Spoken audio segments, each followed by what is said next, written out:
आणखी एक महत्त्वाची बातमी, राज्यामध्ये राष्ट्रपती राजवट लागू करा अशी मागणी माजी मंत्री सुबोध सावजी यांनी राज्यपालांना पत्र लिहून केली आहे। सध्याच्या परिस्थितीमध्ये राज्यामध्ये भाजपनं जनसमर्थन गमावलेलं आहे। अशा विचारांचं सरकार राज्यामध्ये ठेवू नये, ते तात्काळ राज्य शासन बरखास्त करावं अशी मागणी करण्यात आली आहे। आताची महत्त्वाची बातमी आपण पाहतोय, राज्यामध्ये राष्ट्रपती राजवट लागू करा अशी मागणी माजी मंत्री सुबोध सावजी यांनी राज्यपालांना पत्राद्वारे केलेली आहे। सध्याच्या परिस्थितीमध्ये राज्यामध्ये भाजपनं जनसमर्थन गमावले, अशा विचारांचं सरकार राज्यात ठेवू नये, ते तात्काळ राज्य शासन हे बरखास्त केलं जावं अशी मागणी त्यांनी केली आहे।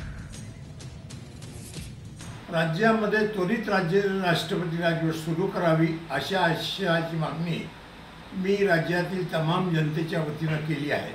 सध्या जे सत्तेत आहे यांच्याकडून ज्यांनी मत नाही दिले त्यांच्यावर अन्याय होऊ शकतो, सूडबुद्धीने वागल्या जाऊ शकते, त्यांच्या विकासामध्ये अडथळा आणला जाऊ शकतो, तर आणि भ्रष्टाचाराला बढावा मिळू शकतो।